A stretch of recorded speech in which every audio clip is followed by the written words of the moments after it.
Okay, so today I wanted to show you something that is simple, maybe mind-blowing at first, but will make total sense once I explain it. There are a lot of plugins out there that promise to give you that lo-fi, low bitrate type of distortion. Some do a good job, some don't. But I want to show you a hack to get low bitrate, lo-fi crunchy samples without using a plugin at all. Now to do this, I'm going to explain digital audio so you understand what's happening behind the scenes that makes this all work. But sure, if you want to skip ahead, there's chapter markers probably about here that you want to go to. Let's first agree on some basics. Sounds in the real world are made up of waveforms of literal vibrating air. When they arrive to our audio interfaces from either microphones or line input jacks, those sounds have already been converted into continuous voltage signals that replicate those same waveforms. And once on our computer, those waveforms are digitized to be represented in binary data, ones and zeros. A digital waveform is really just a series of snapshots in time of how high the waveform is as it moves up and down in what's called its amplitude. And there's two ways that we can make that digital representation of the analog waveform more accurate. We can take more measurements per second, and we can store that measurement using more possible values. And it's that second one that gives us the most lo-fi crunch bang for buck. Consider this example. If I measured how tall these two people were, but measured to the nearest meter, then my data would say they're the same height, which they're obviously not.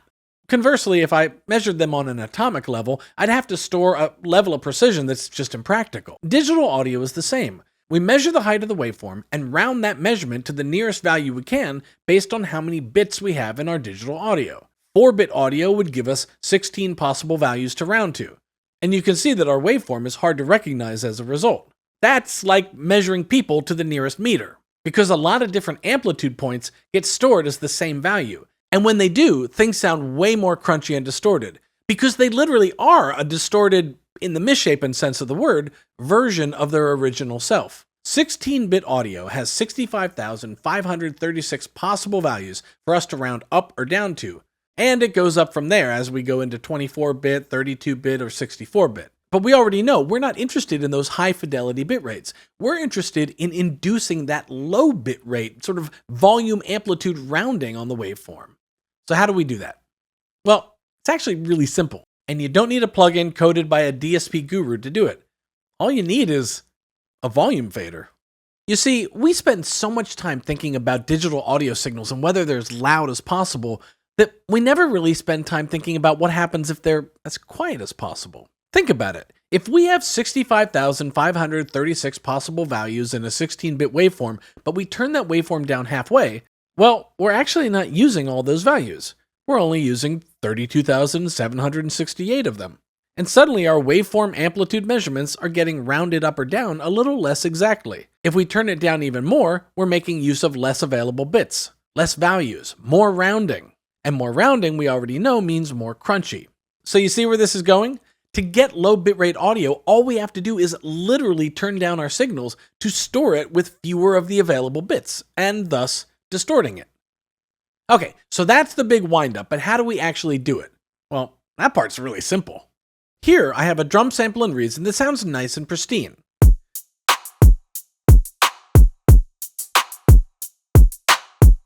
But I don't always want nice and pristine, so let's crunch it up. All I do is turn it down some extreme amount. How much?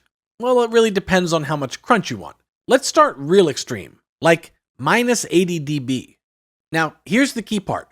Because audio inside our DAW is so high fidelity, we need to render our drums out to a 16-bit file so that our volume hack utilizes those first few hundred or thousand values of the 65,000 possible. So I'll bounce this loop out to an audio file, choose 44.1 and 16-bit, and this is important, turn off dithering. Once it's exported, I just drop it back into my DAW, and even though it looks like a flat, silent waveform, look what happens if I normalize it. There actually was a waveform there, but if we zoom in, you'll see it's a nice, crunchy waveform. And it sounds like this.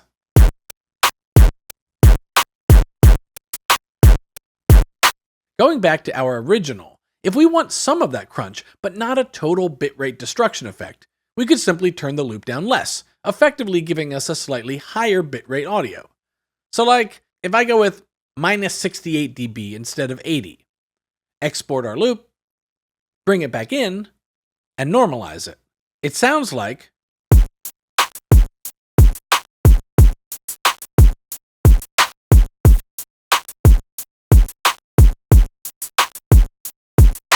something more in the 8 to 10-bit range. This same technique works in any DAW, so I'll move over to Ableton Live, where I've imported my new crunchy drums and then created a Rhods keyboard line with the Reason Rack plugin and Radical Keys. The Radical Keys sounds nice, but it's just every bit as pristine and perfect as our drums once were.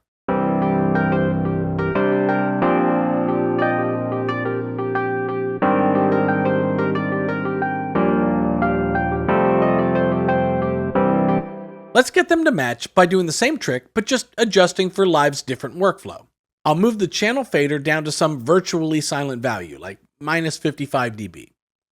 And then I'll export the audio out of Live to render it in 16-bit digital audio, again where I'm only using the first 8 or so bits because it's so quiet. In Live's export settings, you want to set the dither options to no dither and make sure that normalization is not on here. Export, drag the audio back into Live, and then in Live, normalizing an audio clip requires a few more steps than just right-clicking it like we did in Reason. We start by right-clicking the audio and choosing Consolidate. Then we go down to the region settings and double-click the gain to set it to 0 dB, and turn off Warp.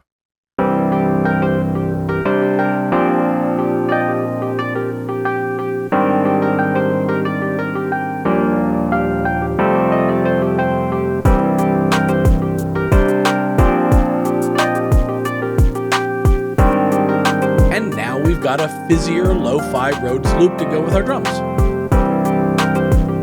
And keep in mind here, we're not going for an over-the-top high-gain guitar distortion type of crunch. It's subtle here, but it's effective. If I switch back to the clean audio,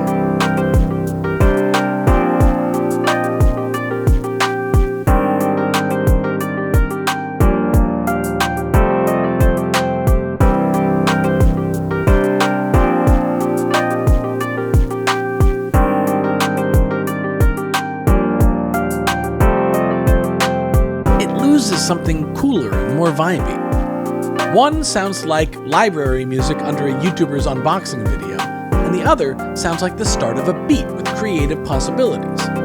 Which, I hope it gave you some creative possibilities to try out on your own. And of course, if you do make a beat using this technique, make sure to post it on social media and tag us so that we can see it, because we really do love seeing what you guys do with these ideas. Good luck, go make some music.